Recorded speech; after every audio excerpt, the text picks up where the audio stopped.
Welcome, everybody, to a very special week of the Brain Warriors Way podcast. We are here with our friend, Jim Kwik. He has a new book called Limitless. Jim is widely recognized as a world expert in memory improvement, brain optimization, which is why he and I have been friends for years, and accelerated learning. After a childhood brain injury left him learning challenged, Jim created strategies to dramatically enhance his mental performance.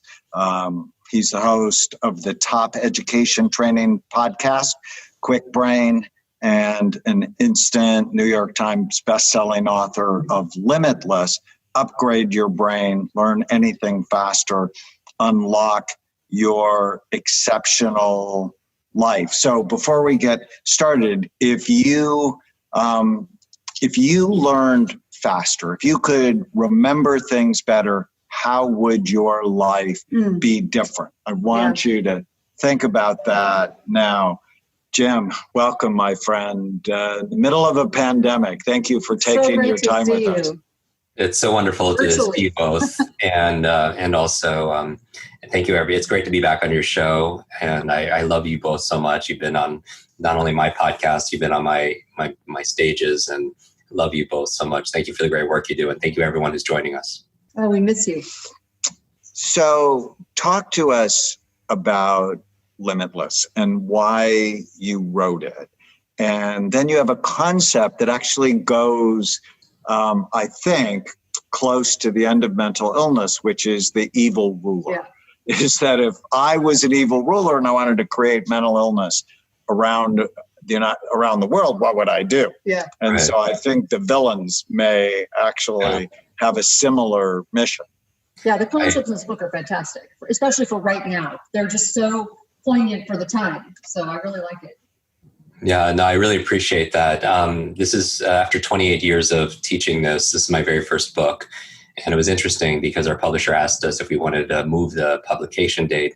But, and I was like, wow, no, this book is more than just speed reading and remembering names and learning languages.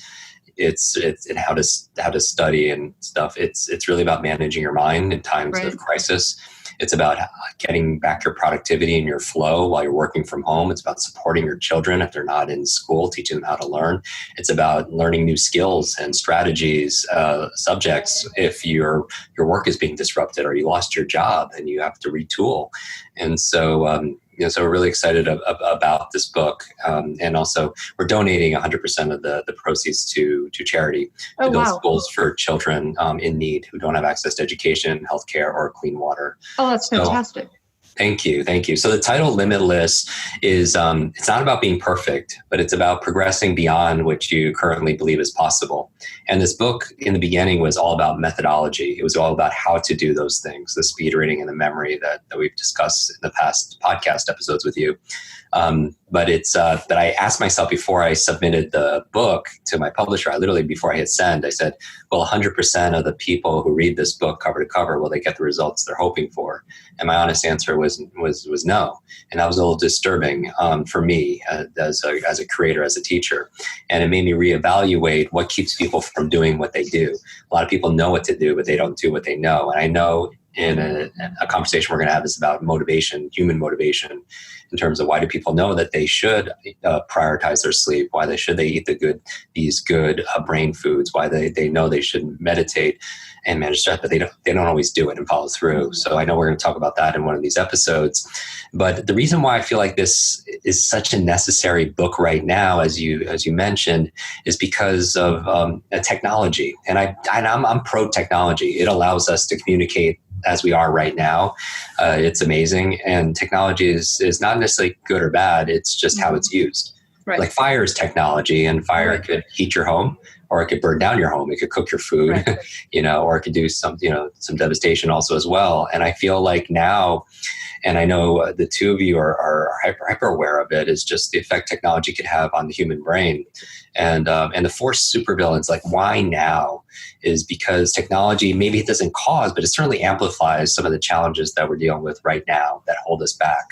And so in the book, I talk about superpowers a lot, because when people see me on stages, I I do these feats where I've memorized 100 people's names or 100 words or numbers forwards and backwards that an audience gives me. But I always tell people I don't do this to impress you. I do this to really express to you what's possible. Because the truth is we could do that and a lot more, regardless of our age or background, our career, our education level, our financial situation, our gender, our history, IQ. It's just we weren't taught. If anything, I feel like we're taught a lie that somehow our capabilities or our memory or our potential is somehow fixed, like our shoe size or something like that. And so in the book, I demystify these lies, and I call these lies, everything's an acronym that make it memorable. But a lie stands for me, a limited idea entertained. A limited idea entertained. It's not necessarily true that intelligence is fixed or that you have a horrible memory or such, but it's an idea we give energy to and we accept it as truth. And so going back to this, like why now, is I believe technology has imposed a level of distraction, a level of overwhelm and overload, a level of memory loss, even. So the 4 supervillains I want people to be aware of, because it helps to be aware of it, because how do you change something unless you know it's affecting you? And for me, the reason why I talk about superheroes all the time is because because of my brain injury that you mentioned when I was 5 years old, I had trouble learning, processing, very slow process, or teachers repeat themselves over and over again. It took me an extra 3 years to learn how to read, and it was challenging. And I taught myself how to read by reading comic books, and that's why I have this love and affinity and connection for superheroes. When I was 9 years old, I was slowing the whole class down, and I just didn't understand the lessons. And I was being teased by the other students, and I remember a teacher pointing to me and said, "That's the boy with the broken brain." And I don't think she said it out of. I don't think the intent was malicious. I think she was trying to protect me and just, explain to the other kids that I was different. But all I remembered was broken brain, and that became my label, and that label became my limit when we're talking about becoming limitless. So I having overcome these challenges at around age 18, I couldn't help but help other people, and that put me on this path. Now, though, we're faced, this was 28 plus years ago. Now, with technology, we're faced with different level of intensity of overwhelm and distraction more than ever. And so the 4 supervillains that you asked me about, they're like the horsemen of the apocalypse. I don't know if it's the mental apocalypse or what, but just as a visual for people. The first one is digital, and then I'm going to alliterate everything just to make it memorable, as I always do, is digital deluge. Digital deluge is this information anxiety, information overload, information fatigue syndrome. Too much information, too little time. Yeah. Right? With technology, the amount of information is doubling at dizzying speeds, but how we learn it, read it, remember it, it's pretty much constant. And that growing gap creates a lot of stress, and how does it show up in our life? Higher blood pressure, compression of leisure time, trouble sleeplessness, and it just gets more and more. And that's why in the book we teach you strategies, 5 mental superpowers to overcome the 5 mental supervillains. So to overcome digital deluge, we have speed reading, not skimming or scanning or skipping words, but really reading for comprehension, but you can do it more efficiently to keep up, catch up, and get ahead. And also effective study methods, the kind of methods I've taught at UCLA, at Caltech, at Harvard University, because we were not really taught how to study. Like school teaches you what to learn and what to study, but there are not a lot of classes on how to learn and how to study that material. So that's why we have dedicated chapters on those 2 areas, superpowers. The second supervillain, besides digital deluge, is digital distraction. In a world of ring, pings, dings, social media alerts, app notifications, how do you maintain your focus and concentration in a world full of those shiny objects?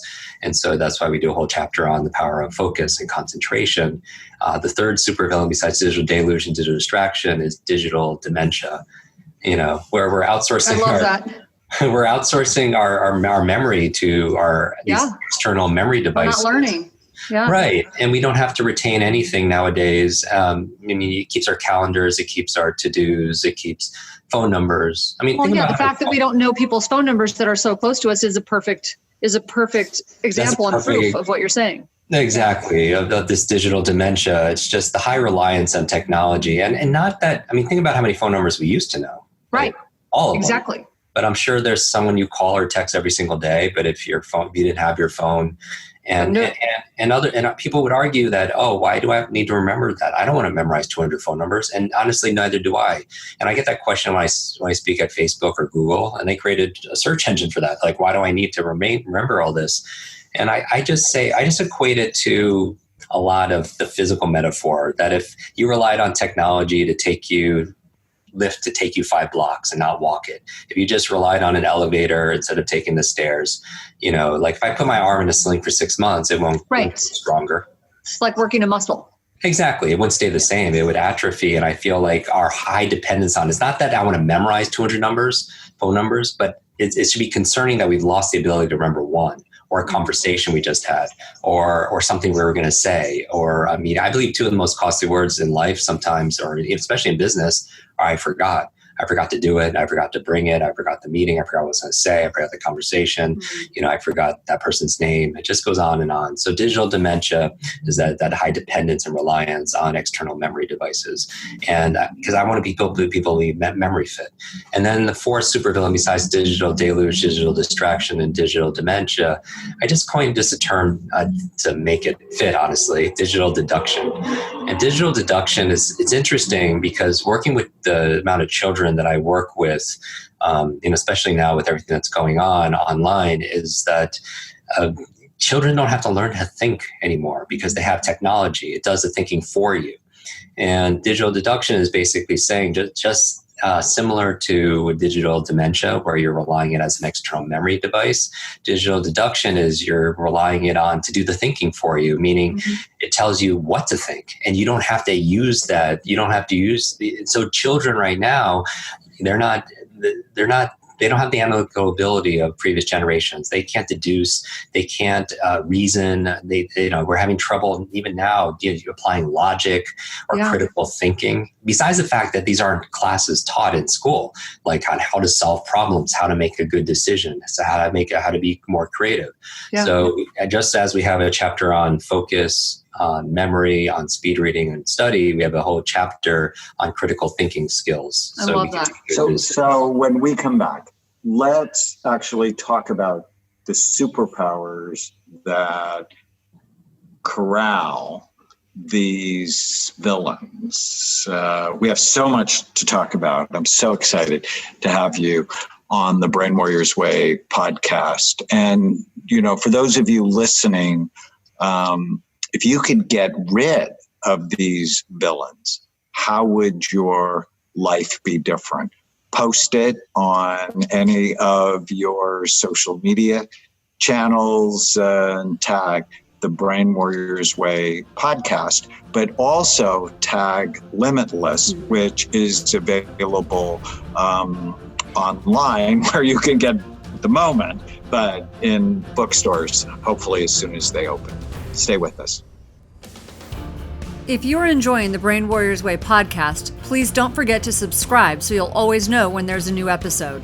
And while you're at it, feel free to give us a review or 5-star rating, as that helps others find the podcast. If you're considering coming to Amen Clinics or trying some of the brain healthy supplements from BrainMD, you can use the code podcast10 to get a 10% discount on a full evaluation at amenclinics.com, or a 10% discount on all supplements at brainmdhealth.com.